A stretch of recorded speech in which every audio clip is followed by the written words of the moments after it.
নমস্কাৰ স্বাগতম জনাইছো আপুনি চাই আছে সিটি 18 ষ্টুডিঅত মই জয়ন্ত মাধৱ গোস্বামী ৰাজ্যৰ ৰহত হদিয়াৰ বিধায়ক বলিন চেতিয়া কুণ্ডিল নৈৰ খহনীয়া পৰিদৰ্শন কৰিবলৈ গৈ দল সংগঠন আৰু ৰাজ্যৰ প্ৰশ্নত থকা হৰকা হল বিধায়কগৰাকী ৰাজ্যৰ ৰুদ্ৰমূৰ্তি দেখি পলায়ন কৰিলে বিধায়ক চেতিয়াই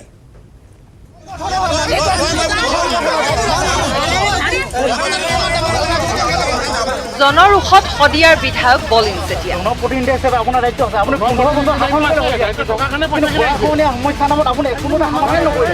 কুণ্ডিল নৈ খহনীয়া পৰিদৰ্শন কৰিবলৈ গৈ দল সংগঠন আৰু ৰাইজৰ প্ৰশ্নত থকা হৰকা বিধায়ক বলিন চেতিয়া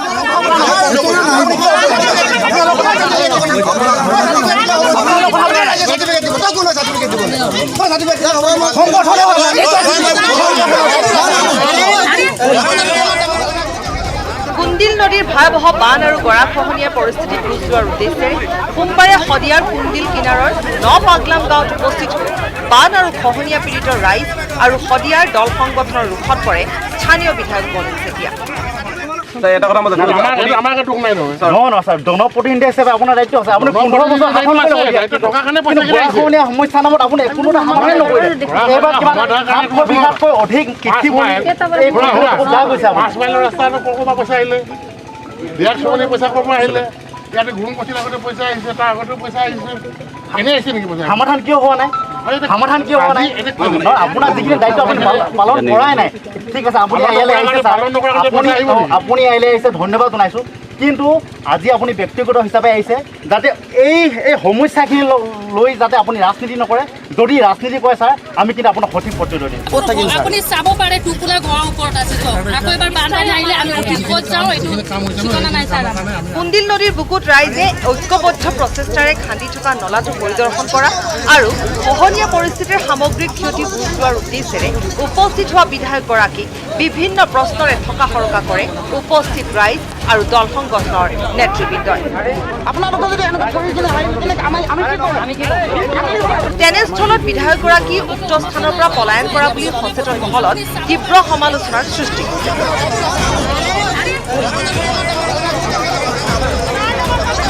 তেনে সময়তে জাতীয় জনগোষ্ঠীয় দল সংগঠনৰ নেতৃত্বত হদিয়াৰ একাংশ বিজেপি দলৰ কৰ্মীয়ে আক্ৰমণ কৰিবলৈ চুচা লোৱাৰ অভিযোগ উত্থাপন হৈছে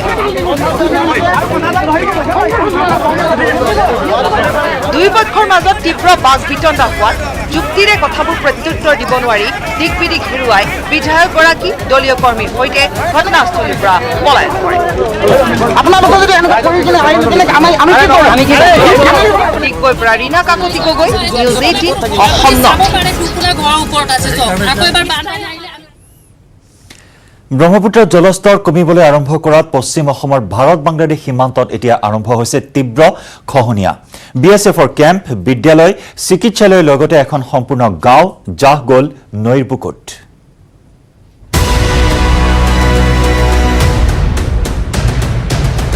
অন কেমেৰা খহনীয়া চকুৰ সন্মুখতে ব্ৰহ্মপুত্ৰৰ বুকুত জাহ গ'ল এটা ঈদগাহ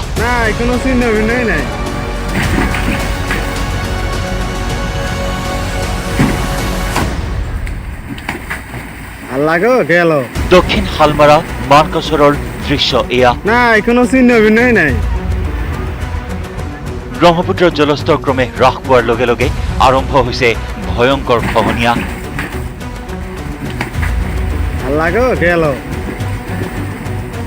খহনীয়াৰ কবলত পৰি সম্পূৰ্ণ নিশ্চিহ্ন হৈ গ'ল ভাৰত বাংলাদেশ সীমান্তত থকা দেৱাইনেৰ আলগাৰ হাতীৰচৰ বিএছএফ কেম্প কেৱল বিএছএফ কেম্পেই নহয় নৈৰ বুকুত জাহ গৈছে সীমান্তত থকা কাঁইটীয়া তাঁৰৰ বেৰো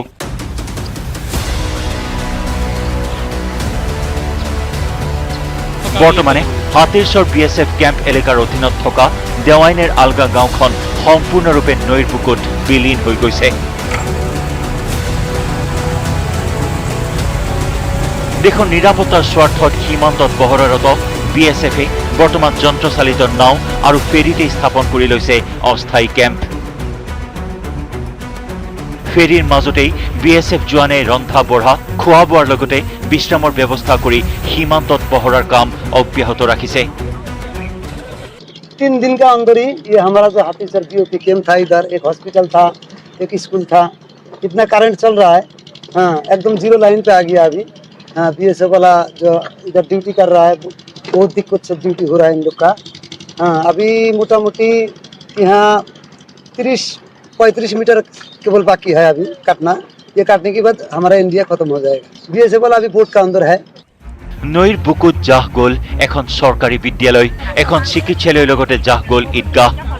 দক্ষিণ হালমাৰা, মানকাছৰৰ বিশেষকৈ ভাৰত বাংলাদেশ সীমান্তৱৰ্তী দেৱাইনেৰ আলগা, খাগৰাৰ চৰ, নীলখিয়া, নুপুৰেৰ আলগা, বৰাইৰ আলগা, বামুনডাংগা, পাতাকাটা আদি অঞ্চলত সৃষ্টি হৈছে ভয়ংকৰ খহনীয়া। বিগত এটা সপ্তাহত ব্ৰহ্মপুত্ৰ নৈৰ ভয়াৱহ ৰূপে গ্ৰাস কৰিলে শতাধিক পৰিয়ালৰ ঘৰ দুৱাৰ। ইয়াত মোটামুটি 300 পৰিয়াল ঘৰ আছিল আৰু এখন ডাঙৰ হস্পিটেল আছিল ইয়াতে। তাৰ লগতে আমাৰ BSF কেম্প আছিল, স্কুলো আছিল, চৰকাৰী হস্পিটেলটো আছিলে, চৰকাৰী স্কুলো আছিল। নদী এনেকুৱা পৰিস্থিতি হৈ গৈছে, মানে 3 বিঘা 4 বিঘা একবাৰে পাক মাৰি দিয়ে আৰু দাবাই লৈ যায়। খহনীয়াৰ এই দুৰ্যোগৰ সময়ত জিলা প্ৰশাসনক সহায় তথা গৃহহীন লোকসকলৰ বাবে অস্থায়ীভাৱে চৰকাৰী মাটিৰ ব্যৱস্থা কৰিবলৈ দাবী জনাই খহনীয়াৰ কবলত পৰা লোকসকলে। আৰ্থিক অৱস্থা নাই যে 1 পা মাটি কিনি ল'ব। আমি এইটো DC মহোদয়ক অনুৰোধ জনাম যে আমাৰ এই মানুহখিনিক যিহেতু ইয়াতে চৰকাৰী মাটিৰ এলট আছে, সিহঁতে মানুহখিনিক যাতে আধা বিঘা কৰি মাটি দি এটা ব্যৱস্থা কৰি দিয়ে। ধুবুৰীৰ পৰা জ্যোতিৰ্ময় চক্ৰৱৰ্তীৰ report, news 18 Assam north east. ৰঙিয়াৰ মৰাণজানাত চোৰৰ টিঘিল ঘিলনি। দোকানত চুৰি কৰিবলৈ অহা চোৰক খেদি খেদি পথাৰত কৰায়ত্ব কৰিলে ৰাইজে। এটা গভাই চোৰক উত্তম মধ্যম সোধাই ৰাইজে আৰক্ষীক গতালে যদিও পলায়ন কৰে আন কেইবাটাও চোৰে। আৰক্ষীয়ে নহয়, ৰাইজে ধৰিলে চোৰ। পথাৰত খেদি খেদি ৰাইজে ধৰিলে এটা গভাই চোৰ। চোৰক ধৰি উত্তম মধ্যম সোধালে ৰাইজে। ৰঙিয়াৰ ঘটনা এয়া। ৰাইজে হাতে লুটে চোৰ ধৰি চমজালে আৰক্ষী। ৰঙিয়াৰ মৰাণজানাৰ মোবাইল আৰু ষ্টেচনাৰী দোকানত চাটাৰ ভাঙি প্ৰৱেশ কৰিছিল 3টা চোৰ। দোকানৰ গৰাকীয়ে চিঞৰ বাখৰ লগোৱাত সমবেত হ'ল বহু লোক। তৎক্ষণাতেই লাগিল হোৱা ধোৱা। ৰাইজ সমবেত হোৱাত দোকানৰ পৰা পলায়ন কৰে 3 চোৰে। কিন্তু ইয়াৰে এটা চোৰ আখতাৰ আলীক ৰাইজে কৰায়ত্ব কৰিবলৈ সক্ষম হয়। জোনছ কম্পিউটাৰ গৰাকীয়ে আমাক ফোন কৰে, বিভিন্ন ব্যক্তিক ফোন কৰে আৰু সেইমতে আমি আহি উপস্থিত যেতিয়া হওঁ, তেতিয়া তাৰমানে 2জন ল'ৰা দোকানৰ পৰা ওলাই আহে। ওলাই আহোঁতে আমি তেওঁলোকক মানে ওলাই দৌৰে। তাৰপিছত আমি তেওঁলোকক পিছে পিছে খেদি পেলাই তাৰে এজনক ধৰিবলৈ সক্ষম হওঁ। আখতাৰ আলী তেওঁৰ নাম, আৰু তেওঁক ধৰাৰ পিছত বাকী যিজন আছিল তেওঁ পলাই মানে গুচি যায়। এই আখতাৰৰ ঘৰ নলবাৰী জিলাত। ধৃত আখতাৰে নাম ল'লে অন্য 2 গভাই চোৰৰো। ৰাণা আৰু মাইনাই। এদিন পূৰ্বেও ৰঙিয়াৰ মৰাণজানাত ৰাইজে ধৰিছিল 2টাকৈ ছাগলী চোৰ। ৰঙিয়াৰ পৰা Inamul Islam, news 18 Assam north east.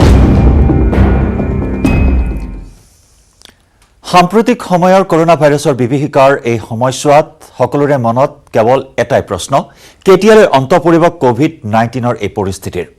আৰু এই প্ৰশ্নৰ স্পষ্ট উত্তৰ কোনেও দিব পৰা নাই যদিও সকলোৱে অধীৰ আগ্ৰহেৰে বাট চাই ৰৈছে এই ৰোগৰ ভেকচিন আৰু ঔষধলৈ। আৰু তাৰ মাজতে আহিছে এক ইতিবাচক খবৰ।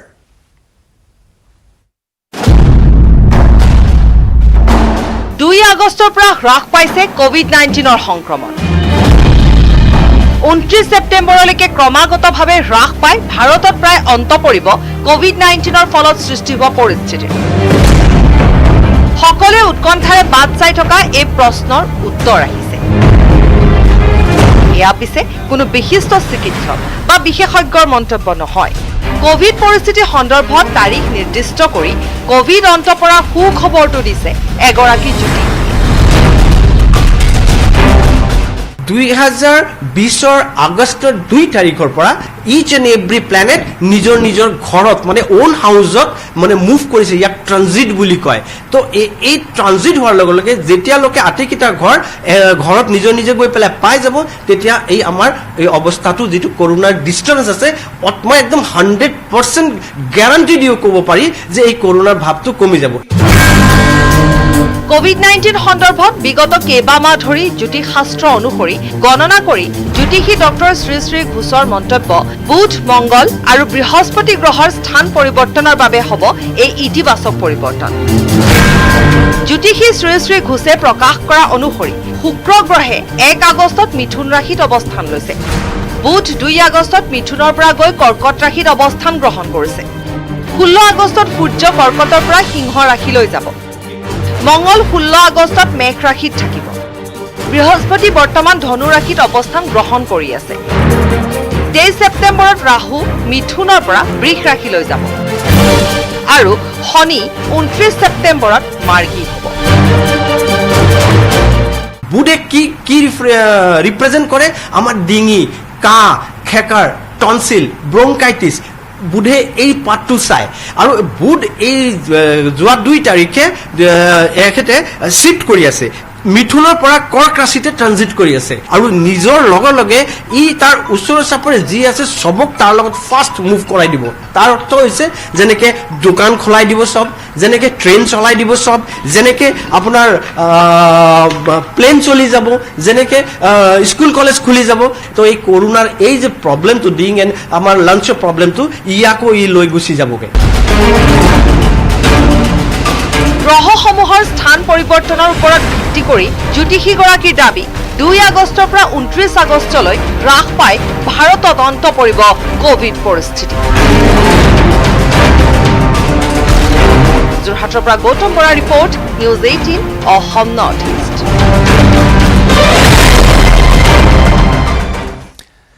নগাঁৱত এগৰাকী চিকিৎসকৰ প্ৰহাৰত আহত হৈছে 4 গৰাকী নাৰ্ছ। ডক্টৰ প্ৰদীপ শইকীয়াৰ বিৰুদ্ধে উত্থাপিত হৈছে মাৰপিটৰ অভিযোগ। চিচি কেমেৰাত বন্দী হৈছে নগাঁও কপিলী নাৰ্ছিং হোমত সংঘটিত হোৱা এই মাৰপিটৰ ঘটনা। প্ৰথমে গালি-গলাজ, তাৰপিছত পূৰ্ণহতীয়া চৰ গতা। নগাঁৱৰ নাৰ্ছিং হোমত চিকিৎসকৰ দাদাগিৰি। নাৰ্ছৰ ওপৰত হাত উঠালে চিকিৎসকে। ৰঙা টি চাৰ্ট পৰিহিত এইগৰাকী ডাক্তৰ প্ৰদীপ শইকীয়া। কিবা কথাত খং উঠিছে তেওঁৰ। কাষতে থকা 4 গৰাকী নাৰ্ছক উদ্দেশ্যি গৌৰজি উঠিছে ডাক্তৰ শইকীয়া। হঠাতে টিঙিৰি তোলা হৈ পৰিছে তেওঁ আৰু এসময়ত বহি থকা আসনখন এৰি দুখোজ আগবাঢ়ি পূৰ্ণহতীয়া চৰ মাৰিছে এগৰাকী নাৰ্ছক। লগতে মাৰিছে এটা গতাও। এই সমগ্ৰ দৃশ্য বন্দী হৈ ৰৈছে চিচিটিভিত। নগাঁৱৰ কপিলী নাৰ্ছিং হোমত সংঘটিত হৈছে এই ঘটনা। কেৱল এয়াই নহয়, চিচিটিভিত বন্দী হোৱাৰ উপৰিও চিকিৎসকগৰাকীৰ বিৰুদ্ধে 4 গৰাকী নাৰ্ছক অভব্য আচৰণৰ অভিযোগ। এয়া মোক এনেকৈ এক গাড়ী মাৰি দিছে। কিবা পেচেণ্ট এটা অহাৰ লগতে লাগিছে মানে। পেচেণ্ট এটা ছাৰৰ পেচেণ্ট আছিলে বোলে, বেলেগ ছাৰে কৰিলে, বেলেগ এটেণ্ডেণ্টে নিজে বেলেগত ছাৰক দেখুৱাইছে, সেইকাৰণে চিষ্টাৰক মাৰিছে। ছাৰ মানে ঘপককৈ উঠি বাং মাৰিব লাগিছে, বাং মাৰিছে, গালত মাৰিছে, হাতখন এনেকৈ পকুৱাই ধৰিছে আৰু মাথাত লাগিছে। সীমাবা আৰু মই পিছতে আছিলোঁ। বায়ে সীমাবাৰ ববীবাক যেতিয়া মানে ধৰিব গৈছেগৈ, ছাৰে এনেকৈ দিওঁতে গাঁতিটো মাৰিতে বাৰুদ ফাটিছে। নাৰ্ছিং হোমখনৰ আন এগৰাকী চিকিৎসকৰে ৰোগীৰ অদল বদলক লৈ নাৰ্ছৰ ওপৰত খৰ্গহস্ত হৈ পৰে ডাক্তৰ প্ৰদীপ শইকীয়া। তৰ্কাতৰ্কি মানে মোক কৈছে যে তই সেইদিনাখন মোক পেচেণ্টটো মই কিয় দি দিম? মই কৈছোঁ ছাৰ মইতো দিয়া নাই, আপুনি এটেণ্ডেণ্টৰ লগত কথা পাতি লওক, বাছ ইমানটোৱে কথা। কৈছে তোক খিৰিকীতে লদি মাৰি পেলাই দিম এনেকৈ ক'লে। মই কৈছোঁ ছাৰ আপুনি মোক কেনেকৈ লদি মাৰি পেলাই দিব? সেনেকৈ কওঁতে মানে উঠি আহি মানে মোক মানে এফালৰ পৰা মাৰি গৈছে আৰু মূৰত ঘোচা মাৰিছে, গালত চৰ মাৰিছে, হাত পকাই দিছে। চিকিৎসকগৰাকীৰ অভব্য আচৰণৰ বিৰুদ্ধে নগাঁও সদৰ আৰক্ষী থানাত গোচৰ ৰুজু কৰে নাৰ্ছকেইগৰাকীয়ে।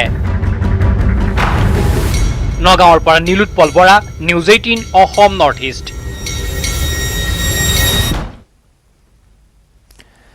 নিৰ্বাচনৰ দিন চমু চাপি অহাৰ লগে লগে এতিয়া শংকিত হৈ পৰিছে শাসকীয় দলৰ মন্ত্ৰী বিধায়ক। সততে সাংবাদিকৰ পৰা দূৰত্ব বজাই ৰখা ধেমাজিৰ বিধায়ক ৰণোজ পেগুৱে এইবাৰ সংবাদমেল পাতি কৰিলে কেতবোৰ বিস্ফোৰণ। কিন্তু সংবাদমেলত কি ক'লে ধেমাজিৰ বিধায়কগৰাকীয়ে?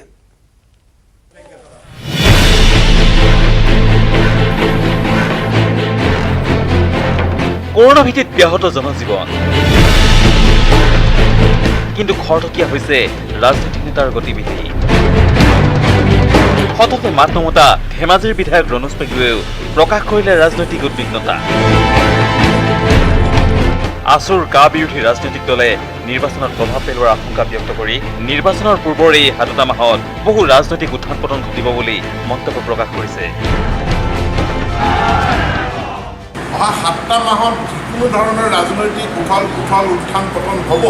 কাৰোবাৰ কথা, কাৰোবাৰ মন্তব্য, কোনোবা কিবা ঘটনা এইবিলাকৰ প্ৰভাৱ নিৰ্বাচনত পৰিব। আনহাতে এইবাৰ নিৰ্বাচনত অদৃশ্য শক্তিৰ সৈতেও যুঁজ হোৱাৰ কথা উল্লেখ কৰি দলীয় কৰ্মীৰ চিপ্ৰাং ৰাজনীতি চলাৰ ইংগিত দিলে বিধায়কগৰাকীয়ে।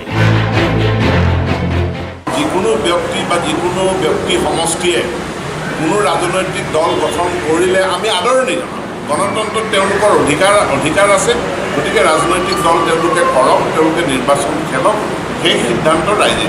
দৃশ্য অদৃশ্য বিভিন্ন শক্তিৰ বিভিন্ন কথাৰ বিভিন্ন ঘটনাৰ প্ৰভাৱ নিৰ্বাচনত পৰে, কিন্তু সত্যটো সত্য। ইফালে NSPCক সমৰ্থন দিবলৈ গৈ একালৰ নদীবান্ধ বিৰোধী আন্দোলন কৰা ৰণোজ পেগুৰ উদ্ভট মন্তব্যই সকলোৰে চকু কপালত তুলিছে। কেৱল বিধায়ক হোৱাৰ স্বাৰ্থত সন্মিলিত গণশক্তিৰ পৰা বিজেপিত যোগদান কৰা ৰণোজ পেগুৱে সন্মিলিত গণশক্তিত থাকোঁতে তেওঁ কৰা আন্দোলনৰ সকলো দাবী হেনো NSPCয়ে পূৰণ কৰা বুলি মন্তব্য কৰিলে ৰণোজ পেগুৱে। মই যেতিয়া নদীবান্ধ বিৰোধী আন্দোলন কৰিছিলোঁ সেই সময়ত গেৰুকামুখৰ পৰা 1 কিলোমিটাৰো নাছিল ডাউন ষ্ট্ৰীমৰ প্ৰতি ৰিকগনিশ্যন। এই আন্দোলনৰ ফলস্বৰূপে আজি ভাৰত চৰকাৰে NSPC কৰ্তৃপক্ষই নদীবান্ধৰ পৰা প্ৰথম পৰ্যায়ত 30 কিলোমিটাৰলৈকে এইটো ডাউন ষ্ট্ৰীম সুৰক্ষাৰ দায়িত্ব গ্ৰহণ কৰি তেওঁলোকে সুৰক্ষাৰ ব্যৱস্থা ইতিমধ্যে তেওঁলোকে কৰি আছে। ধেমাজিৰ পৰা Mon Bikash Borgohain, news 18 Assam north east. বিলুপ্তিৰ পথত অসমৰ খৰালি হাঁহ। বিল জলাশয়সমূহতো অতি উদ্বেগজনকভাৱে দ্ৰুতগতিত হ্ৰাস পাইছে খৰালি হাঁহৰ সংখ্যা। এনে অৱস্থাত কৃত্ৰিম প্ৰজননেৰে বিলুপ্তপ্ৰায় খৰালি হাঁহৰ বংশবৃদ্ধি আৰু সংৰক্ষণৰ চেষ্টা চলাইছে হাওৰাঘাটৰ এজন প্ৰকৃতিপ্ৰেমী যুৱকে।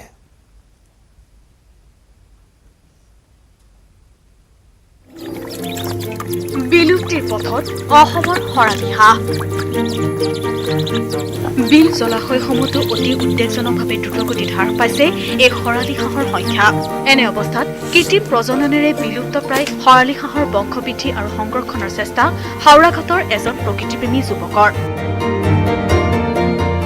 হাওৰাঘাটৰ এৰাতিল পানীগাঁৱৰ যুৱক দেৱজিৎ বৰাই অলপতে নিজৰে বাৰীৰ পিছফালে থকা পৰিত্যক্ত খাল এটাৰ মেটেকা চাফা কৰিবলৈ যাওঁতেই 12টা কণী উদ্ধাৰ কৰে। অসাধু লোকৰ হাত লগাৰ পূৰ্বেই প্ৰকৃতিপ্ৰেমী দেৱজিতে কণীকেইটা ঘৰলৈ আনি কৃত্ৰিমভাৱে উমনি দিয়াৰ ব্যৱস্থা কৰে। পোৱালি জন্ম হোৱাৰ পিছত এইসমূহ খৰালি হাঁহৰ পোৱালি বুলি নিশ্চিত হয় দেৱজিৎ। লগে লগে ডকমকা বন বিভাগৰ সৈতে বিষয়টো সন্দৰ্ভত দেৱজিতে আলোচনা কৰি বিভাগৰ অনুমতি সাপেক্ষে ঘৰতেই খৰালি হাঁহৰ পোৱালিকেইটা লালন পালনৰ দায়িত্ব লয়। লগতে খৰালি হাঁহক অসমৰ পক্ষীকুলৰ মাজত জীয়াই ৰখাৰ স্বাৰ্থত এইসমূহ নিখুঁত প্ৰতিপালন আৰু বংশবৃদ্ধিৰ সংকল্প লয় দেৱজিতে। দেৱজিতৰ যতনত লাহে লাহে ডাঙৰ হৈছে পোৱালিকেইটা। মন কৰিবলগীয়া যে দেৱজিতৰ এনে পক্ষী প্ৰেম মাথো খৰালি হাঁহৰ ক্ষেত্ৰতে নহয়, পথ পথাৰত আঘাত পাই অসহায় অৱস্থাত পৰি থকা বহু জীৱ জন্তু আৰু চৰাইক নিজ ঘৰলৈ আনি উপযুক্ত চিকিৎসা প্ৰদানৰ অন্তত পুনৰ বন বিভাগৰ জৰিয়তে হাবিত এৰি দিয়াৰ অনেক উদাহৰণ আছে হাওৰাঘাটৰ দেৱজিৎ বৰাৰ। পানী ৱাটাৰ টিংকাৰ আছে, 4টা পলি বৰ্তমানলৈকে ওলাইছে আৰু 6-7টামান পলি ওলাব লাগে। তো যেতিয়া মই পোৱালিবোৰ দেখিলোঁ, তেতিয়া গম পালোঁ যে এইবোৰ খৰালি হাঁহৰ পোৱালি। এই ক্ষেত্ৰত মই এই বিলুপ্তপ্ৰায় পক্ষীসমূহ বচাবৰ বাবে চেষ্টা কৰি আছোঁ আৰু আমাৰ ওচৰৰ বন বিভাগৰ লগত মই যোগাযোগ কৰিছোঁ, তেওঁলোকৰ পৰা সহায় পাইছোঁ আৰু চেষ্টা কৰিম যাতে এই বিলুপ্তপ্ৰায় প্ৰাণীসমূহ আমি সংৰক্ষণ কৰি ৰাখিব পাৰোঁ। ইয়াৰ এক বিপুল প্ৰডাকশ্যন আমি কৰিব পাৰোঁ, তাৰ কাৰণে চেষ্টা কৰিম যাতে এই পক্ষীসমূহ আমাৰ মাজত জীয়াই থাকে। Water Tinker. Bureau report, news 18 Assam north east. খবৰৰ ধাৰা অব্যাহত থাকিব। তাৰ পূৰ্বে চিটি 18ত লৈছোঁ এটি চমু বাণিজ্যিক বিৰতি।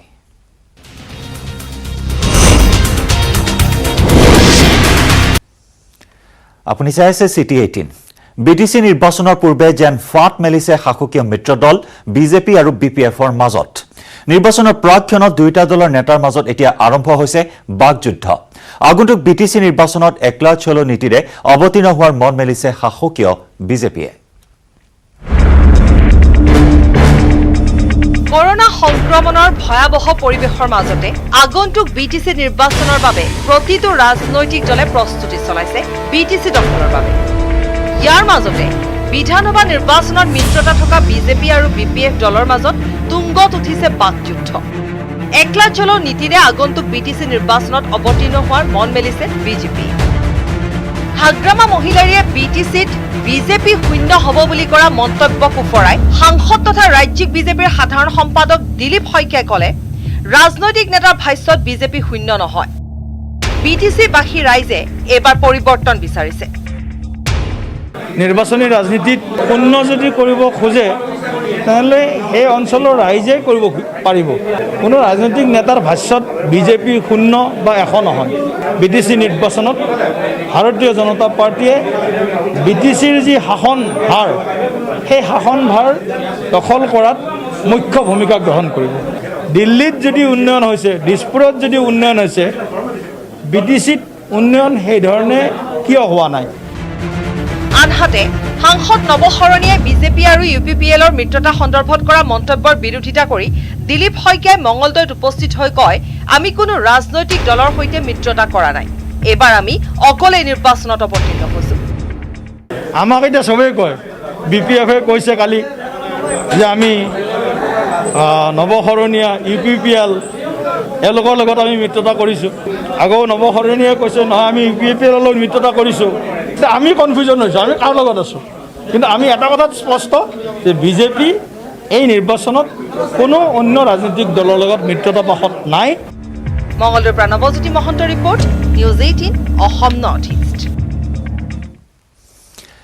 প্ৰশাসনত পৰিণত সৌৰ শক্তি আঁচনি সৌৰ শক্তিৰ জৰিয়তে পোহৰ দিবলৈ চেষ্টা কৰা হৈছিল মুখ্যমন্ত্ৰীৰ সমষ্টিত সৌভাগ্য আঁচনি এতিয়া পৰিণত হ'ল দুৰ্ভাগ্য আঁচনিলৈ মুখ্যমন্ত্ৰীৰ সমষ্টিৰ নামনি মাজুলীৰ উত্তৰ অংশত লৈছিল এই আঁচনিৰ কাম স্বয়ং চাপৰিৰ সোৱণশিৰি আৰু ব্ৰহ্মপুত্ৰৰ মাজৰ প্ৰায় 100টা পৰিয়ালে আজিও লাভ নকৰিলে সৌৰ শক্তিৰ পোহৰ 2018 চনত সৌৰ শক্তিৰ জৰিয়তে বিদ্যুৎ উৎপাদন কৰি গাঁও উজ্জ্বল কৰাৰ আঁচনি গ্ৰহণ কৰিছিল চৰকাৰে গুৱাহাটীৰ পূৰ্বাঞ্চল প্ৰহৰী নামৰ প্ৰতিষ্ঠানে স্থাপন কৰিছিল এই সোলাৰ সিস্টেম আগবঢ়াইছো আমাৰ সাংবাদিক সঞ্জীৱ লাহনৰ এক বিশেষ ৰিপৰ্ট অসমৰ বিভিন্ন চৰ-চাপৰি অঞ্চলসমূহত সৌভাগ্য আঁচনিৰ জৰিয়তে বিদ্যুৎ পোহৰে আলোকিত কৰাৰ পৰিকল্পনা আছিল সৌভাগ্য আঁচনিৰ জৰিয়তে তেতিয়ালৈকে সকলোখিনি ঠিকেই আছিল কিন্তু অসমত এই মুলুকত তাকো খুদ মুখ্যমন্ত্ৰীৰ সমষ্টিত সেই সৌভাগ্য আঁচনি এতিয়া দুৰ্ভাগ্যত পৰিণত হৈছে ৰাইজে এই আঁচনিখনৰ পৰা একো ফলাফল পোৱা নাই বা পোহৰ তেওঁলোকে পোৱা নাই এই উৎকট গৰমত তেওঁলোকে এখন বৈদ্যুতিক পাংখা চলাবৰ কাৰণে শক্তি পোৱা নাই মই বৰ্তমান উপস্থিত আছোঁ পুনৰ কৈছোঁ যে মুখ্যমন্ত্ৰী সমষ্টি মাজুলীত উপস্থিত আছোঁ মাজুলীৰ নামনি অংশত উপস্থিত আছোঁ আৰু মই দেখুৱাবলৈ যত্ন কৰিম এনেধৰণে ব্যয়বহুল সোলাৰ সৌৰ শক্তিৰ দ্বাৰা বিদ্যুৎ উৎপাদনৰ প্ৰকল্প স্থাপন কৰা হৈছিল বিভিন্ন গাঁওসমূহত কিন্তু সকলোখিনি ঠিকেই আছিল আঁচনিৰ মতে কাগজে কলমে সকলো ঠিকেই আছে সেই আঁচনিখন কিন্তু চোৱা চিতা কৰিবলৈ এতিয়ালৈকে ইয়াত স্থানীয় লোক নাই বা যি তেওঁ নিযুক্ত কৰিছিলে তেওঁ ৰাইজে দেখিবলৈ পাবলৈ নাই আৰু ইয়াৰ স্থানীয় ৰাইজে অভিযোগ কৰে যে এই প্ৰকল্পটোৰ পৰা মাত্ৰ কেইঘণ্টামানহে তেওঁলোকে বিদ্যুৎ পায় 24 ঘণ্টাৰ ভিতৰত মাত্ৰ কেইমিনিট বা কেতিয়াবা কেইমিনিটমান বা কেতিয়াবা কেইঘণ্টামানৰ কাৰণে বিদ্যুৎ পায় আৰু কিন্তু এই প্ৰকল্পটোৰ বা সৌভাগ্য আঁচনিৰ সম্পূৰ্ণ উদ্দেশ্য বেলেগ আছিল মই পুনৰ কৈছোঁ যে চৰ-চাপৰি অঞ্চলবিলাকত যিবিলাক নেকি টাউন নগৰ এলেকাৰ পৰা বহু দূৰ নিলগত বা যি উন্নত জেগা আছে উন্নত জেগাৰ পৰা বহু দূৰ নিলগত সেই আঁচনিসমূহক বিদ্যুতৰ পোহৰে আলোকিত কৰিবৰ কাৰণে এই আঁচনিসমূহ স্থাপন কৰা হৈছিল মই স্থানীয় লোক আছে স্থানীয় লোকৰ পৰা মই জানিবলৈ যত্ন কৰিম বা তেওঁলোকৰ পৰা সুধিবলৈ যত্ন কৰিম যে আঁচনিখন আপোনালোকৰ কি গাঁও বুলি ক'লে এখন স্বয়ং চাপৰি আপোনালোকৰ ইয়াত কি কয় আহতগুৰি গাঁও পঞ্চায়ত নামনি মাজুলী হয় আপোনালোকে যিটো প্ৰকল্প ইয়াত স্থাপন কৰিলে অসমৰ ভিতৰত আমাৰ হাতত থকা তথ্য অনুসৰি 300 কোটি টকা খৰচ কৰা হ'ল এনেকুৱা ধৰণৰ প্ৰকল্প স্থাপন কৰিবৰ কাৰণে কিমান লাভৱান্বিত হৈছে না লাভৱানটো একো হোৱা নাই আৰম্ভণিৰ পৰা যেনেধৰণে বনাব লাগিছিলে হোৱা নাই আৰু ইনষ্ট্ৰাকশ্যন একৰ্ডিং টু কোম্পানীৰ মতে যেনেকৈ যি হয় মুঠতে নিম্নমানৰ কাম হৈছে আৰম্ভণিৰ পৰা প্ৰথম এমাহৰ পৰাই কমপ্লিট কৰা এমাহৰ পৰাই পৰীক্ষামূলকভাৱে চলাম বুলি তেখেতলোকে কৈছিলে কিন্তু এই আৰম্ভণি দিনৰ পৰাই আমি পোহৰ ভালকৈ পোৱা নাই আৰু যেনেকৈ আমাৰ চহৰ এলেকাত বিদ্যুৎ অভাগ্য আঁচনিৰ পৰাটো বঞ্চিত, এইটো অস্তিত্বহীন নেই। কিন্তু যেনেধৰণে আমি আশা কৰিছিলোঁ যে এইটো প্ৰজেক্টটো পোৱাৰ পৰা আমাৰ চহৰ এলেকাত সুবিধা হ'ব, আনকি এনে নহয় এইটো দূৰৰে কথা, এঘণ্টাৰ হয়তো মুঠতে এমাহত 3বাৰ 4বাৰ মানে আৰম্ভণিৰ পৰা ব্যাহত হৈ আছে আৰু পোহৰ যেনেধৰণে পাব লাগে পোৱা নাই, উপকৃত হোৱা নাই। দিনটো 24 ঘণ্টাৰ ভিতৰত কেই ঘণ্টা কাৰেণ্ট পায় আপোনালোকে? 24 ঘণ্টাত মানে কেতিয়াবাতো এসপ্তাহে বন্ধ হৈ থাকে, যেতিয়া হয় কেতিয়া 2 ঘণ্টা 3 ঘণ্টা, সন্ধিয়া 6:30 বা 7 বজাৰ লগে লগে অফ হৈ গুচি যায়। হয়, মুঠৰ ওপৰত ক'ব লাগিব 300 কোটি টকা ব্যয় কৰি যি সৌভাগ্য আঁচনি ৰূপায়ণ কৰা হৈছিলে, আৰু প্ৰসংগক্ৰমে কৈ থওঁ এই আঁচনিখনৰ ৰূপায়ণৰ দায়িত্ব লাভ কৰিছিলে গুৱাহাটীৰ পূৰ্বাঞ্চল এণ্টাৰপ্ৰাইজ নামৰ সেই কোম্পানীটোৱে। সেই পূৰ্বাঞ্চল এণ্টাৰপ্ৰাইজে কিন্তু আজিলৈকে ইয়াত ভৰি দিবলৈ চাবলৈ অহা নাই। দাদা আপোনাৰ ওচৰলৈ আহিছোঁ, ঘৰত কাৰেণ্ট পাইছেনে? কাৰেণ্ট পাওঁ, কিন্তু 24 ঘণ্টাৰ ভিতৰত 1 ঘণ্টা 2 ঘণ্টা, কেতিয়াবা ৰাতি 6টা বজাৰ পৰা নোপোৱাৰ নিচিনাই আৰু পাই হেৰাইছোঁ আৰু আমি। ছ'লাৰ ছিষ্টেমৰ যিহেতু এইটো সৌৰ শক্তিৰ দ্বাৰা পৰিচালিত, আপোনালোকে দেখোন 24 ঘণ্টাই কাৰেণ্ট পাব লাগে হিচাপত। পাব লাগে, এতিয়া নাপাওঁ। আমিতো এইটো দুৰ্ভাগ্য, আমিতো বনাব নাজানো, একো কৰিব নোৱাৰোঁ। ইয়াত চোৱা চিতা কৰিবলৈ মানুহ আছেনে নাই? চোৱা চিতা কৰিবলৈ মানুহ নাই। মই আৰু এটা দৃশ্য মোৰ সহযোগীক দেখুৱাবলৈ অনুৰোধ কৰিম যে চাওক, যে সম্পূৰ্ণ এটা বিদ্যুৎ শক্তি উৎপাদন কৰা এইটো এটা স্থান বা বিদ্যুৎ পৰিবাহ হৈ থাকে ইয়াত, আৰু সেই অঞ্চলটো যেনেধৰণে ইয়াত ফেঞ্চিঙেৰে বা যি প্ৰতিৰোধমূলক ব্যৱস্থা থাকিব লাগিছিলে, ইয়াত কণ ল'ৰা ছোৱালী আছে, গৰু গাই আছে, তেওঁলোকৰ সেই ব্যৱস্থাটো নহ'ল। আজিলৈকে উন্মুক্ত অৱস্থাত থাকিল বোকা পানীৰ মাজত। এনেধৰণৰ এটা ব্যয়বহুল আঁচনি এনেদৰে পেলাই দিয়া হ'ল। কোভিড আক্ৰান্তৰ বিহু পৰিৱেশন, কোভিড চেণ্টাৰত বিহু গীত গাই আনন্দ কোভিড আক্ৰান্ত ৰোগীৰ। হয়, নুমলীগড়ৰ কোভিড কেয়াৰ চেণ্টাৰত বিহু গীত নৃত্য কৰি স্ফূৰ্তি কৰিলে কোভিড আক্ৰান্ত ৰোগীসকলে। নুমলীগড়ৰ VK NRL school of nursing কেন্দ্ৰত এই বিহু 65খন বিচনাযুক্ত কোভিড কেয়াৰ চেণ্টাৰত গোলাঘাট জিলাৰ বিভিন্ন ঠাইৰ কোভিড আক্ৰান্তসকল চিকিৎসাধীন হৈ আছে। আক্ৰান্তসকলক উপযুক্ত চিকিৎসাৰ উপৰিও মানসিক শক্তি বৃদ্ধি কৰি ৰোগৰ সৈতে যুঁজ দিবলৈ প্ৰস্তুত কৰি তুলিছে কৰ্তৃপক্ষই। সেয়েহে আক্ৰান্তসকলে মুক্ত মনেৰে আনন্দ কৰা পৰিলক্ষিত হৈছে এই কোভিড চেণ্টাৰটোত।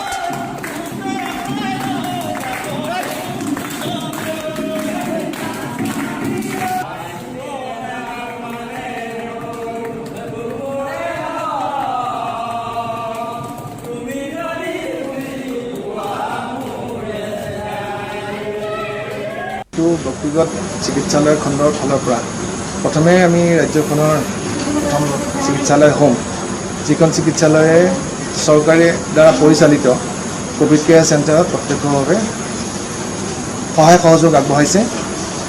আমাৰ ডাক্তৰ, নাৰ্ছ, পাৰামেডিক্স তেওঁলোকে ওচৰতে থকা VK NRL স্কুল অৱ নাৰ্ছিঙত স্থাপিত 65 বেডৰ যি কোভিড কেয়াৰ চেণ্টাৰ, তাত যোৱা 24 তাৰিখৰ পৰা কৰ্মনিয়োজিত হৈ কাম আগবঢ়াই আহিছে। তাৰ লগে লগে আমাৰ হস্পিটেলত এটা ফিভাৰ ক্লিনিক আছে।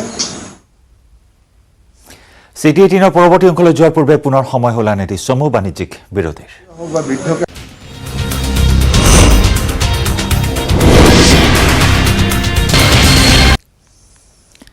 আপুনি চাই আছে চিটি 18। অসমৰ বজাৰ অসমীয়াৰ দখলত ৰখাৰ প্ৰণ জুবিন গাৰ্গৰ। যুৱ প্ৰজন্মৰ হাৰ্টথ্ৰব জুবিন গাৰ্গে মঙলবাৰে মহানগৰীৰ অসম পশুধন নিগমৰ অধীনত বিভিন্ন আঁচনি পৰ্যবেক্ষণ কৰে।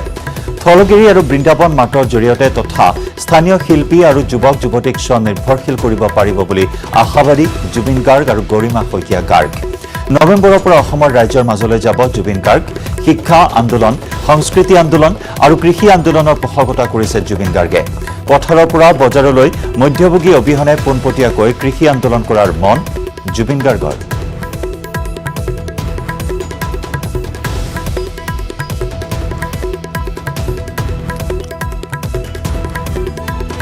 আৰু অসমৰ বজাৰ অসমীয়া দখলত ৰখাৰ পণ গ্ৰহণ কৰিছে জুবিন গাৰ্গ আৰু তেওঁৰ পত্নী গৰিমা শইকীয়া গাৰ্গে। আৰু এই সন্দৰ্ভত আমাক অধিক জনাব আমাৰ জ্যেষ্ঠ সাংবাদিক বিপুল বৰ্মন আছে পোনপটীয়া সম্প্ৰচাৰত আমাৰ সৈতে। বিপুল, সংযুক্ত হৈছোঁ আপোনাৰ সৈতে।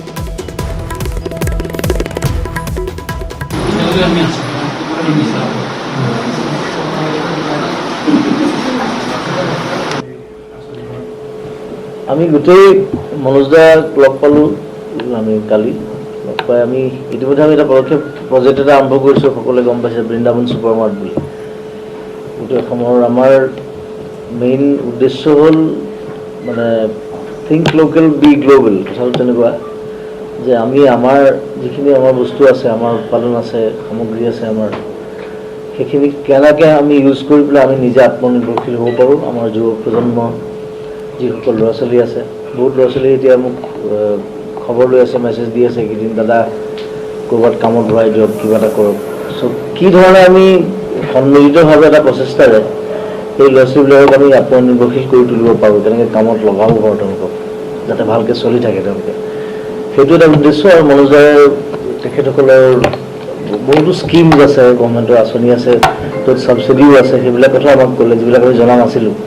আৰু সেইকাৰণে আজি গোটেই ইয়াত যিটো প্ৰজেক্ট আছে গোটেইটো আমি চাবলৈ আহিলোঁ, কি ধৰণে গাখীৰৰ উৎপাদন হৈছে, কি ধৰণে গাহৰি, মুৰ্গী কি ধৰণে উৎপাদন কৰা হৈছে, খুব সুন্দৰ ব্যৱস্থা ইয়াত কৰিছে গোটেই ধুনীয়াকৈ। চ' আমি যদি আগবাঢ়ি আহোঁ, আমাৰ ল'ৰা ছোৱালীবিলাক আগবাঢ়ি আহে, নিজৰ সামৰ্থ্য অনুযায়ী নিজৰ ওচৰত যিখিনি বস্তু আছে সেইখিনি যদি ইউজ কৰে সুন্দৰকৈ, মই ভাবোঁ আৰু অদূৰ ভৱিষ্যতে আমাৰ ল'ৰা ছোৱালী খুব সুন্দৰকৈ নিজকে এষ্টাব্লিছ কৰিব পাৰিব, সেইটোৱে আমাৰ উদ্দেশ্য। আৰু বৃন্দাবন ছুপাৰ মাৰ্টৰ আণ্ডাৰত আমি বিভিন্ন স্থানত অলৰেডি আমি ছাৰ্ভে আৰম্ভ কৰিছোঁ, মানুহৰ লগত কথা পাতিছোঁ, বিভিন্ন ল'ৰা ছোৱালী কৰ্মসংস্থাপনৰ বাবে আমি চেষ্টা চলাইছোঁ। নৱেম্বৰৰ পৰা আমি ষ্টাৰ্ট কৰিম বুলি ভাবিছোঁ গোটেই প্ৰজেক্টটো, আৰু তাতে মনোজ দা আৰু তেখেতৰ লগত যিসকল আছে তেওঁলোকে আমাক সহায় কৰিম বুলি কৈছে আমাৰ ল'ৰা ছোৱালীৰ কাৰণে। চ' এইটো এটা খুব ভাল খবৰ। আৰু মই বিচাৰোঁ যে সমগ্ৰ অসমৰ বিশেষকৈ নতুন প্ৰজন্মৰ যিখিনি ল'ৰা ছোৱালী আছে সেইখিনি সদায় মোৰ লগত, মোৰ গানত, মোৰ চিনেমাত মোক সহযোগিতা কৰি আহিছে। এইবাৰ এই যিটো ইণ্ডাষ্ট্ৰিয়েল এটা ৰিভলিউশ্যন, এটা এগ্ৰিকালচাৰেল ৰিভলিউশ্যন বিচাৰিছোঁ সকলোৰে ফালৰ পৰা একগোট হৈ, মই বিচাৰোঁ যে আমাৰ এই গোটেই মহান উদ্দেশ্যটোত সকলো ল'ৰা ছোৱালী আমাৰ লগত অংশীদাৰ হওক। সেইখিনি কৰি মই ক'ব। জুবিনে কৈছে যে বৃন্দাবন ছুপাৰ মাৰ্টৰ পৰা আমি আচলতে থলগিৰি সময়ৰ পৰা আৰম্ভ কৰিছিলোঁ যে পথাৰখন আৰু বজাৰখন দুইটা আমাৰ হ'ব লাগিব, আৰু আমাৰ জাতিটোৱে পথাৰখনৰ লগতে আচলতে আমাৰ গোটেই সংস্কৃতিটো জড়িত। গতিকে আমি অসমীয়াৰ সেই স্বনিৰ্ভৰশীলতাখিনি আমি পথাৰৰ পৰা কেনেকৈ পাব পাৰোঁ, আৰু তাৰপিছত বজাৰখন আমি কেনেকৈ দখল কৰিব পাৰোঁ। লাহে লাহে যি কনজিউমাৰ ষ্টেটলৈ পৰিণত হৈছিল আমাৰ অসমখন, তাক আমি কেনেকৈ নিজৰ ফালে আনি পেলাই আত্মনিৰ্ভৰশীল হ'ব পাৰোঁ, গোটেই অসমখনৰ আমাৰ অৰ্থনীতিটো আমাৰ হাতত কেনেকৈ থাকিব পাৰে, সেই কথাটো আমি আলোচনা কৰি প্ৰথম আমি থলগিৰিৰ যোগেদি আমি আগবাঢ়িছিলোঁ। তাৰপিছত এতিয়া অলপ বহলভাৱে আলোচনা কৰি পেলাই আমি আগবাঢ়িছোঁ বৃন্দাবন ছুপাৰ মাৰ্টৰ কথা। আৰু যিহেতু এই লকডাউনৰ সময়ত সকলোকে আমাক এটা শিক্ষা দি থৈ গৈছে যে আমি স্বনিৰ্ভৰশীল যেতিয়ালৈকে নহওঁ আমাৰ অভাৱ কেতিয়াও শেষ নহ'ব। গতিকে এতিয়া যিমানবোৰ লাখ লাখ ল'ৰা ছোৱালী বাহিৰত চাকৰি কৰি আছিল তেওঁলোক ঘূৰি আহিছে, এতিয়া সংস্থাপনৰ প্ৰয়োজন। লগতে আমাৰ বিশেষকৈ শিল্পী কলাকুশলীসকল যি দুৰ্যোগত পৰিছে এতিয়া, তেওঁলোককো কিবা এটা সংস্থাপনৰ বা নিয়মিত এটা উপাৰ্জনৰ পথ লাগে। গতিকে সেই কথাবোৰ আমি আলোচনা কৰি পেলাই কেনেকৈ আগবাঢ়িব পাৰোঁ তেনেকুৱা ধৰণে আমি আগবাঢ়িছোঁ। আৰু চৰকাৰী আঁচনিও বহুত আছে, নীতি বহুত আছে, যিবোৰ কথা আমি কোনেও জনা নাছিলোঁ। আৰু আমাৰ হাতত খুব কম যদিও আমাৰ মূলধন আছে, সেই তাৰ পৰাও আমি কেনেদৰে অলপ হ'লেও লাভান্বিত হ'ব পাৰোঁ তেনেকুৱা কিছুমান আচলতে ব্যৱস্থা আছে। সেই কথাবোৰলৈ আমি জানিবলৈ ইয়ালৈ আহিছিলোঁ। মনোজ দাক কালি লগ পাইছিলোঁ, তাৰপিছত তেওঁ গোটেইখিনি বস্তু আমাক দেখুৱাইছে, তেওঁলোকে কেনেকুৱা ধৰণে এটা প্ৰজেক্ট বনাই থৈছে, তাৰ পৰা আমি কেনেদৰে কি কাম কৰিব পাৰোঁ বা আমাৰ ল'ৰা ছোৱালীসকল কেনেদৰে লাগিব পাৰে তাত। বৃহৎ এটা মূলধন লৈ পেলাই তেওঁলোকে বৃহৎ পৰিমাণে এটা ডাঙৰ আঁচনি এটা লৈ পেলাই আগ নাবাঢ়িলেও হ'ব, সৰুকৈ আৰম্ভ কৰিব পাৰি। আৰু দৈনন্দিন যিখিনি প্ৰয়োজন উপাৰ্জনৰ পথ সেইখিনি লাহে লাহে লাহে লাহে তেওঁলোকে কিবা এটা কৰি নিজক আত্মনিয়োজন কৰি আগবাঢ়িব পাৰিব। তেনেকৈ আমি সেই স্লটাৰ হাউচ চালোঁ, তাৰপিছত কেনেকৈ মুৰ্গী পোৱালি উৎপাদন কৰা হৈছে, কেনেকৈ গাহৰি ফাৰ্মৰ কি ব্যৱস্থা কৰা হৈছে, সকলো কথাখিনি আমি চালোঁ, দাম দৰবোৰ চালোঁ, আৰু অসমৰ বিভিন্ন ঠাইত কেনেকৈ এই বস্তুবোৰ তেওঁলোকে আৰম্ভ কৰিব পাৰিব, ফাৰ্মিঙৰ কাৰণে তেওঁলোকৰ কি ব্যৱস্থা আছে, কেনেকুৱা আঁচনি আছে, সেই বস্তুবোৰৰ কথা ক'লে। ফিড মিল আমি চালোঁ, ডেইৰী ফাৰ্ম চালোঁ তেওঁলোকৰ। গতিকে তেনেকৈ কথাবোৰ আমাৰো একেবাৰে আইডিয়া নাই, এতিয়া আমি আইডিয়াবোৰহে গোটাই আছোঁ। গতিকে তেওঁলোকৰ পৰা সেইখিনি লাহে লাহে আমি সংগ্ৰহ কৰি আছোঁ, খবৰবোৰ, আঁচনিৰ কথা, সেই গোটেইখিনি কথা জানি লৈ পেলাই আমি আনলৈও আমি পাছ অন কৰিব পাৰিম সেই খবৰবোৰ আৰু জনাব পাৰিম। তেনেকৈ মই ভাবোঁ আমাৰ নতুন নতুন যিসকল শিল্পী কলা কুশলী এতিয়া কামৰ অভাৱত ঘৰত বহি থাকিব লগা হৈছে তেওঁলোকেও কিবা এটা কৰিব পাৰিব আৰু তেনেকুৱা ধৰণৰ সংস্থাপনৰ বাট এটা আমি দিব পাৰিম। ইতিমধ্যে বহু শিল্পীয়ে নিজৰ নিজৰ কিবা কিবি কামত তেওঁলোকে নিয়োজিত কৰিছে আৰু গতিকে তেনেকুৱা ধৰণৰ ব্যৱসায়ৰ ফালে সৰু ডাঙৰ যিকোনো ব্যৱসায়ৰ ফালে ফাৰ্মিঙৰ ফালে কিবা কিবি কামলৈ আমি আগবাঢ়ি যাব পাৰিম। মাছৰ উৎপাদন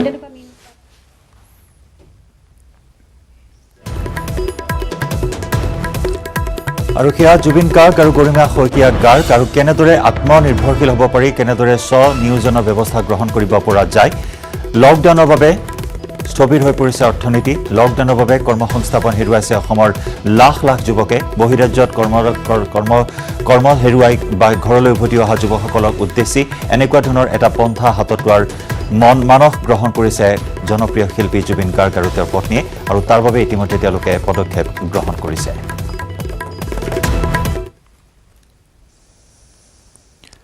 সকলো জল্পনা কল্পনাৰ অন্ত।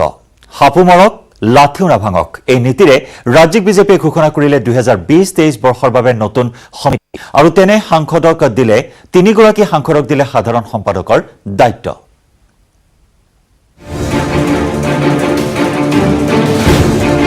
বিজেপিয়ে ঘোষণা কৰিলে 2020 বৰ্ষৰ পৰা 2023 বৰ্ষৰ ৰাজ্যিক সমিতি। সাপো মৰক, লাঠিও নাভাঙক নীতিৰে বিজেপিৰ নতুন সমিতি। উজনি নামনি বৰাক ব্ৰহ্মপুত্ৰৰ সমীকৰণ। 3 সাংসদক সাধাৰণ সম্পাদকৰ দায়িত্ব। পূৰ্ণাংগ নহলেও বহু অপেক্ষাৰ অন্তত অসম প্ৰদেশ বিজেপিয়ে ঘোষণা কৰিলে নতুন ৰাজ্যিক সমিতি। সভাপতি ৰঞ্জিত দাসৰ টীমত চামিল হ'ল বহুকেইখন নতুন মুখ। সাংগঠনিক সাধাৰণ সম্পাদক ফণীন্দ্ৰনাথ শৰ্মাকে ধৰি 4জনীয়া সাধাৰণ সম্পাদকৰ তালিকাত সাংসদ ডাক্তৰ ৰাজদীপ ৰয়, তপন কুমাৰ গগৈ আৰু পল্লৱ লোচন দাস। 8জন উপসভাপতিৰ ভিতৰত সাধাৰণ সম্পাদক হ'ব বুলি চৰ্চাত থকা জয়ন্ত দাস আৰু জয়ন্ত মল্ল বৰুৱা।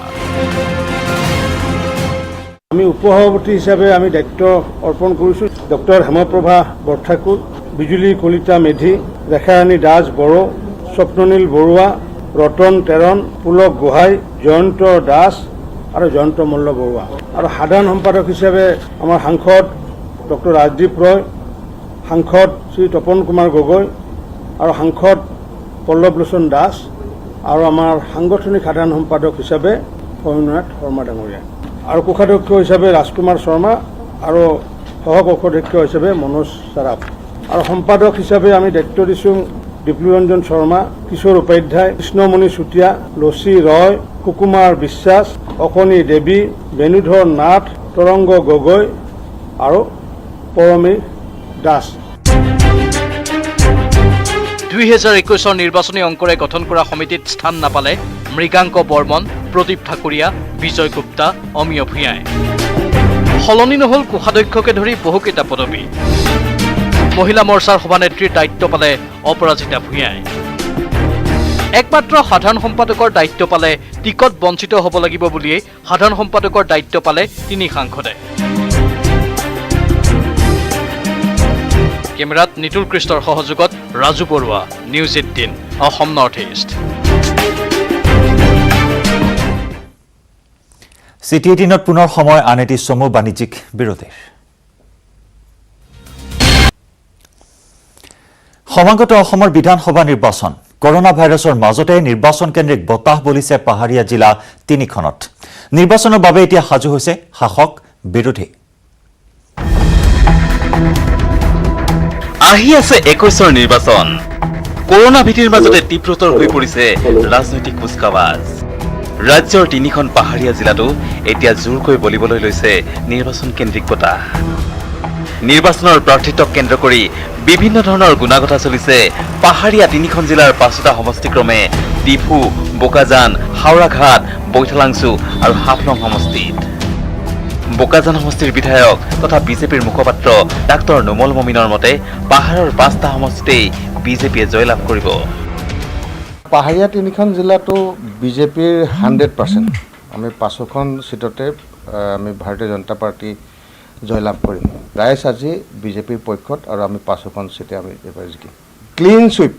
পাহাৰত 3টা পাহাৰীয়া জিলা আছে অসমত 5টা সিট আছে এই 5টাটো বিজেপিৰ খাটাং এটাও লৰচৰ নহয় 100% 5টা আমি জিকিম ইফালে 5টা সমষ্টিক লৈ কঁকালত টঙালি বান্ধিছে শাসক বিৰোধীয়ে 5টা সমষ্টিতেই বিজেপিৰ একাধিক প্ৰাৰ্থীয়ে বিচাৰিছে দলীয় টিকট ডিপু সমষ্টিত মন্ত্ৰী চুমৰংহাঙৰ উপৰিও বিজেপিৰ টিকটৰ দাবীদাৰ বিদ্যুৎ সিং ইংলেং আৰু টিংক্ৰে ৰংপি হাওৰাঘাট সমষ্টিত বৰ্তমানৰ বিধায়ক জয়ৰাম ইংলেঙৰ উপৰিও নাম চৰ্চাত আছে ৰিতেশ সিংহি আৰু দৰ সিং তেৰাঙৰ বৈঠালাং সমষ্টিত বিধায়ক ডাক্তৰ মান সিং ৰংপিৰ উপৰিও কাৰ্যবাহী সদস্য মংগল সিং টিমুং আৰু তুলিয়াম ৰংহাঙৰ পত্নী কাছে তেৰাংপিৰ নাম চৰ্চাত বোকাজান সমষ্টিত ডাক্তৰ নোমল মমিনৰ উপৰিও টিকট বিচাৰিব ভূষণ ৰংফাৰে ডিমা হাছাও জিলাৰ একমাত্ৰ সমষ্টি হাফলঙত নাম উচ্চাৰিত হৈছে কুলেন্দ্ৰ দাউলাগাপু নন্দিতা গাৰ্লুচা আৰু বৰ্তমানৰ বিধায়ক বীৰভদ্ৰ হাগজেৰৰ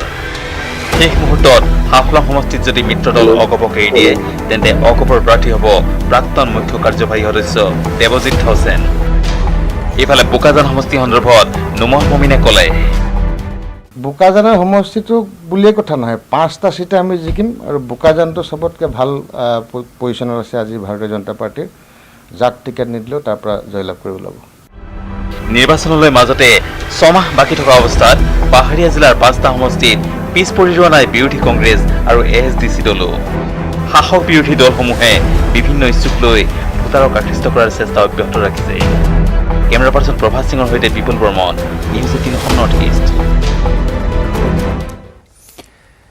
ইউপিএছচিৰ চিভিল ছাৰ্ভিচৰ পৰীক্ষাত উজলিল অসমৰ 3 মেধাৱী সন্তান ফলাফলৰ তালিকাৰ 59 সংখ্যক স্থান দখল কৰিলে প্ৰাক্তন আৰক্ষী সঞ্চালক প্ৰধান কুলধৰ শইকীয়াৰ পুত্ৰ আৰণ্যক শইকীয়াই ইপিনে দেশৰ ভিতৰতে শীৰ্ষস্থান দখল কৰিবলৈ সক্ষম হৈছে হাৰিয়ানাৰ প্ৰদীপ সিং ঘোষণা হ'ল ইউপিএছচিৰ চূড়ান্ত পৰীক্ষাৰ ফলাফল আৰু এই ফলাফলত অসমৰ 3 গৰাকী মেধাৱীয়ে শিক্ষাৰ্থীৰে উত্তীৰ্ণ হ'বলৈ সক্ষম হৈছে আৰণ্য শইকীয়া তপন ডেকা আৰু নিবেদিতা দত্ত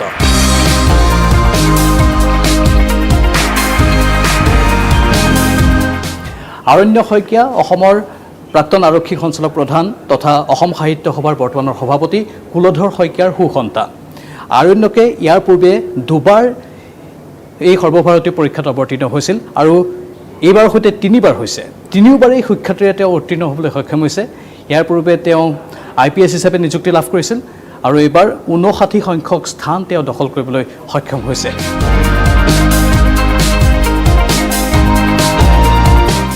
ইউপিএছচি পৰীক্ষাত যিসকল শিক্ষাৰ্থী অৱতীৰ্ণ হ'ব বিচাৰে তেওঁলোকৰ বাবে আদৰ্শস্বৰূপ হৈ পৰিছে এতিয়া আৰণ্য শইকীয়া আৰু অসমৰ বাবে এতিয়া গৌৰৱৰ এক প্ৰতীক হৈ পৰিছে আৰণ্য শইকীয়া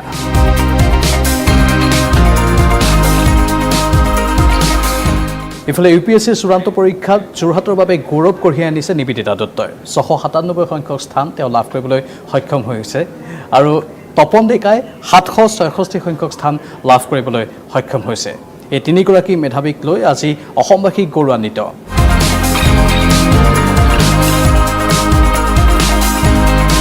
ঘোষণা কৰা ইউপিএছচিৰ চূড়ান্ত পৰীক্ষাৰ ফলাফলত প্ৰথম স্থান লাভ কৰিছে প্ৰদীপ সিঙে प्रदीप जी न्यूज 18 नेटवर्क की तरफ से आपको बधाई लेकिन सबसे बड़ी बात नंबर 1 आना कहीं ना कहीं अपने आप में बहुत बड़ी अचीवमेंट होती है क्या कुछ ऐसा लग रहा है आपको जी देखिए मेरे लिए भी ये काफ़ी अनएक्सपेक्टेड सा रहा है मैंने भी एक्सपेक्ट नहीं करा था कि मेरी फर्स्ट रैंक आ जाएगी बट बहुत अच्छा लग रहा है अभी मेरी पूरी फैमिली मेरे फ्रेंड्स और मैं खुद बहुत खुश हूँ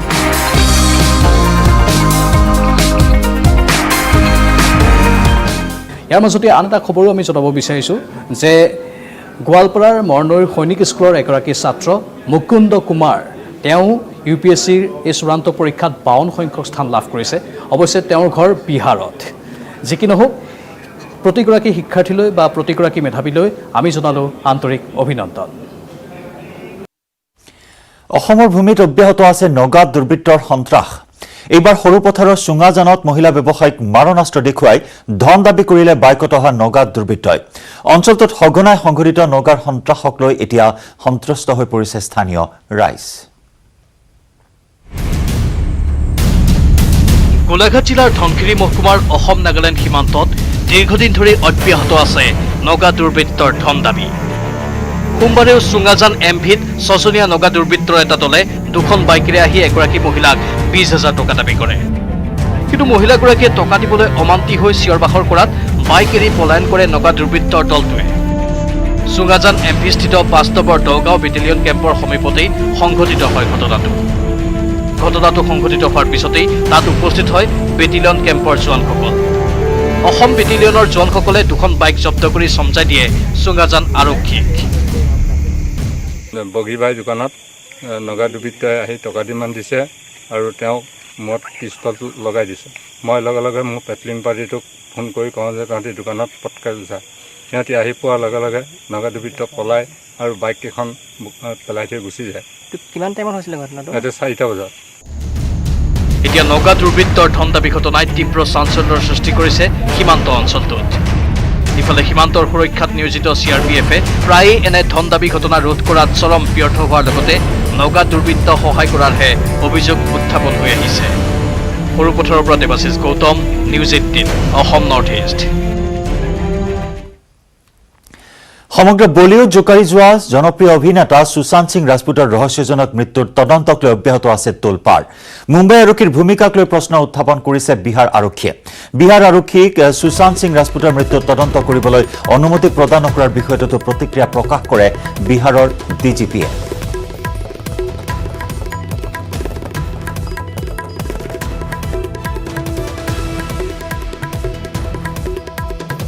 सुशांत की प्रॉपर्टी का लीगल एयर कौन हुआ, उत्तराधिकारी कौन हुआ? जाहिर है उनके पिताजी हुए, तो नुकसान उनके पिताजी का हुआ। वो रहते कहाँ हैं? पटना में रहते हैं, तो पार्शियल कॉज ऑफ एक्शन तो पटना भी हो गया। वो आदमी जाकर के कैसे लड़ेगा मुंबई में इतने बड़े बड़े लोगों के खिलाफ मुकदमा, जहां हमारे ऑफिसर को, IPS ऑफिसर को जबरदस्ती क्वारंटीन कर लिया जाता है, वहां ये जाएंगे मुकदमा लड़ने के लिए, सुरक्षित रहेंगे। तो पार्शियल कॉज ऑफ एक्शन तो बिहार में भी है, क्योंकि उनके पिता यहां रहते हैं, तो उन्होंने मुकदमा किया, इसी आधार पर यहां मुकदमा दर्ज हुआ है। अब तो ये जो टिप्पणी है, ये टिप्पणी अगर मुंबई पुलिस के किसी अधिकारी ने की होती तो उसका मैं जवाब देता, लेकिन ये टिप्पणी किसी राजनेता की है, तो राजनेता की किसी बात का जवाब देना मेरे लिए उचित नहीं है। लेकिन मैं इतना कहना चाहूंगा कि किसी को मुंबई पुलिस पर इतना ही घमंड है, तो 50 दिन में क्या किया मुंबई पुलिस ने, ये बताया ना देश को। जनता जानना चाहती है क्या हुआ, क्या रहस्य है, क्या जांच किया मुंबई पुलिस ने, तो जनता को बताइए। अब सुशांत के पिता को बताइए, उसके परिजनों को बताइए। आप तो कुछ बता ही नहीं रहे। हमारे लोग जा रहे हैं तो बात ही नहीं कर रहे हैं, हमारा फोन ही नहीं उठा रहे हैं। गृह सचिव, यहाँ के गृह सचिव से बात करना चाह रहे हैं तो गृह सचिव बिहार का फोन गृह सचिव महाराष्ट्र में उठा रहे हैं। तो पूरा कम्युनिकेशन चैनल आपने बंद कर दिया है। तो पूरी देश की जनता मूर्ख है, बेवकूफ है, समझ नहीं रही है। सबके मन में ये संदेह हो रहा है कि कहीं ना कहीं कुछ गड़बड़ है। ये जिम्मेवारी उन पर है कि लोगों के मन में जो संदेह है उसको क्लियर करें, अपने एक्शन से करना होगा। हम लोग सुशांत को न्याय दिलाने के लिए कटिबद्ध हैं। हम किसी निर्दोष को फंसाने के पक्ष में नहीं हैं, लेकिन सुशांत के मामले का पर्दाफाश हो, ये पूरा देश चाहता है, हम भी वही चाहते हैं, इसीलिए उसमें काम कर रहे हैं। पूरे राष्ट्र में, पूरे देश में गुस्सा है, और हमको इस बात का ज्यादा गुस्सा है कि हमारा एक IPS ऑफिसर गया और उसको आपने क्वारंटीन कर दिया जबरदस्ती। हमारे ही 4 और अफसर गए थे 5 ही दिन पहले, उनको क्वारंटीन नहीं क्यों किया? और रोज हजारों आदमी मुंबई एयरपोर्ट पर लैंड कर रहे हैं, कितने को आप क्वारंटीन कर रहे हैं? केवल इसी को क्वारंटीन करने के लिए आपका नियम कानून आ गया, और उसमें एग्जेम्पशन देने का प्रावधान है आप ही के कानून में, आपने क्यों नहीं दिया? एक अधिकारी को इस तरह से बेइज्जत करना, तो देश में मैसेज क्या जा रहा है कि आप नहीं करने देना चाह रहे हैं? तो मैसेज बहुत खराब जा रहा है, इस पर विचार करना चाहिए। বুধবাৰে অযোধ্যাত ৰাম মন্দিৰৰ ভূমি পূজন অনুষ্ঠান আৰু ভূমি পূজন অনুষ্ঠানক লৈ এতিয়া উখল মাখল অযোধ্যা। প্ৰধানমন্ত্ৰী অংশগ্ৰহণ কৰিবলগীয়া অনুষ্ঠানটোৰ বাবে অযোধ্যাত গঢ়ি তোলা হৈছে কটকটীয়া নিৰাপত্তা ব্যৱস্থা। আৰু এই প্ৰতিবেদন আগবঢ়াই চিটি 18ৰ পৰা বিদায় লৈছো। নমস্কাৰ।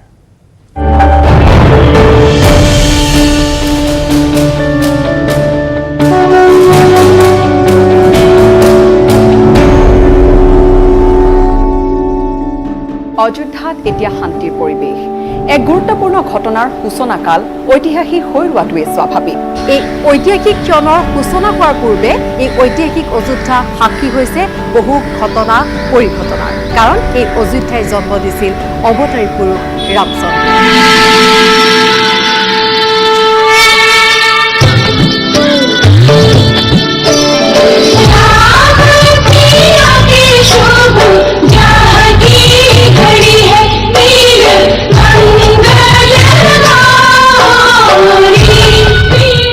আগষ্টৰ এক ঐতিহাসিক ক্ষণৰ শুভ মুহূৰ্তত ভাৰতৰ প্ৰধানমন্ত্ৰী নৰেন্দ্ৰ মোদী অংশগ্ৰহণ কৰিব ইতিহাস প্ৰসিদ্ধ ৰাম মন্দিৰৰ ভূমি পূজনৰ কাৰ্যসূচীত।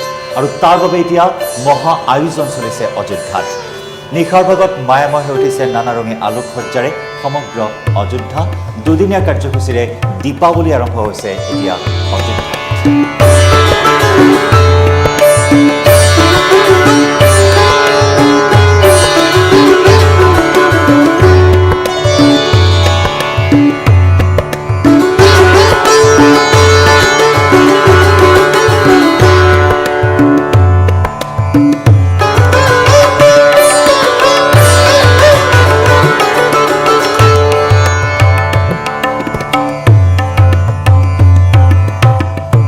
প্ৰধানমন্ত্ৰী নৰেন্দ্ৰ মোদীৰ আগমনক কেন্দ্ৰ কৰি এতিয়া নিৰাপত্তাৰ অভেদ্য দুৰ্গত পৰিণত হৈছে অযোধ্যা। পুৱা 9:35 দিল্লীৰ পৰা লক্ষ্ণৌ অভিমুখে উৰা মাৰিব প্ৰধানমন্ত্ৰী নৰেন্দ্ৰ মোদী। তাৰ পৰা হেলিকপ্টাৰেৰে অযোধ্যাত উপস্থিত হ'ব 11:40 ভাৰতৰ প্ৰধানমন্ত্ৰীগৰাকীয়ে আৰু 12:30 ভূমি পূজনত অংশগ্ৰহণ কৰিব। 40 কেজি ওজনৰ ৰূপৰ ইটাৰে শুভাৰম্ভণি কৰিব ভূমি পূজন তথা ৰাম মন্দিৰৰ নিৰ্মাণ কাৰ্যৰ ভাৰতৰ প্ৰধানমন্ত্ৰীগৰাকীয়ে।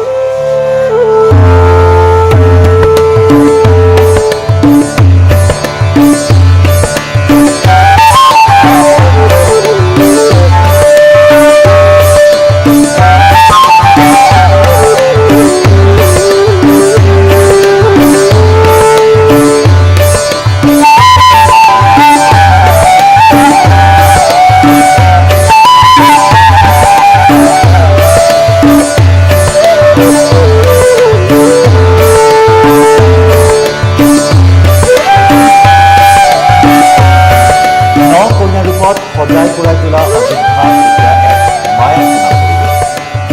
মহাভূমি পূজনৰ মহা আয়োজন প্ৰায় সম্পূৰ্ণ হৈছে আৰু এই সন্দৰ্ভত বিশেষ সম্প্ৰচাৰ ৰামময় অযোধ্যা চাবলৈ নাপাহৰিব আজি নিশা 9 বজাত।